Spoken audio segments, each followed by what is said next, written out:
बिस्मिल्लाहिर्रहमानिर्रहीम। शुरू अल्लाह के नाम से जो बड़ा मेहरबान है, इतरमला है। करोड़ों दुरूद सलाम आप सल्लल्लाहु अलैहि वसल्लम पर, आपके आल पर। कैसे गाइस, उम्मीद करती हूँ ठीक होंगे। अल्लाह ताला आपको अपनी अमान में रखे, जहाँ रहें खुश आबाद रहें।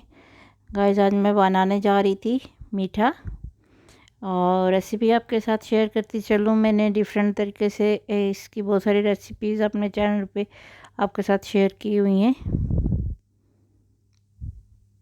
ये मैंने ली है ब्रेड, मिल्की ब्रेड ली है मैंने, और इसके किनारे कट कर लिए हैं।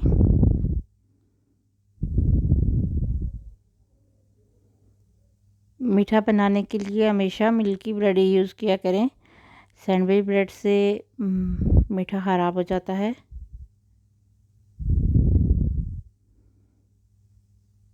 ये पैन लिया है मैंने, उसमें लिया है 1 लीटर दूध।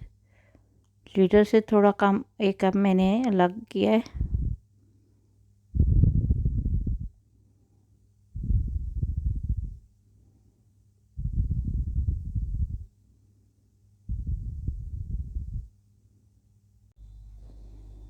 अब मैं इसमें ऐड करूँगी पिस्ते बादाम, जो कि मैंने काट के रखे हुए थे।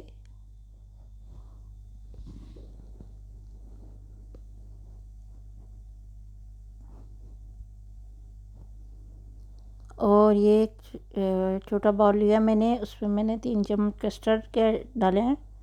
वनीला कस्टर्ड मैंने लिया है। आप चाहें तो किसी भी फ्लेवर में ले सकते हैं। और दूध में बबल्स आना शुरू हो गए तो मैंने थोड़ा थोड़ा करके ये दूध में डाल दिया। और अब इसको 3 से 4 मिनट के लिए पकाएंगे। इसको बहुत गाढ़ा नहीं करना है।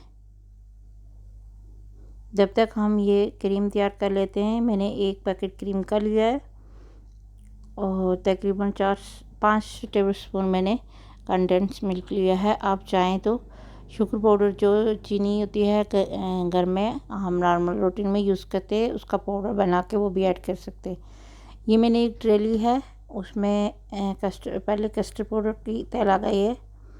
उसके ऊपर मैंने ब्रेड रखी है, और इसी तरह उसके ऊपर मलाई की तह लगा लेंगे, और दोबारा फिर एक ब्रेड की तह लगाएंगे।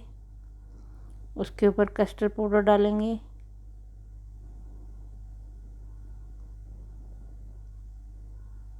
और यहाँ पे थोड़ा ड्राई फ्रूट भी डाल देंगे, और एक तह और लगा लेंगे। ये फाइनल हो गया, और टूटी फ्रूटी से मैं इसको सजा रही हूँ। आप चाहें तो पिस्ता बादाम से ही सजा सकते हैं, जैसे आपको बेहतर लगे, जो चीज़ आपके पास अवेलेबल हो। और 1 से 2 घंटे फ्रिज में रख के चिल करके इसको आप मेहमानों को दे सकते हैं। बहुत आसान रेसिपी है, लाजमी ट्राई कीजिएगा। अपना बहुत सारा ख्याल रखिएगा। उम्मीद करती हूँ आज की रेसिपी भी पसंद आई होगी। जहाँ रहें खुश रहें, आबाद रहें, और हंसते मुस्कुराते रहें। अल्लाह हाफिज़।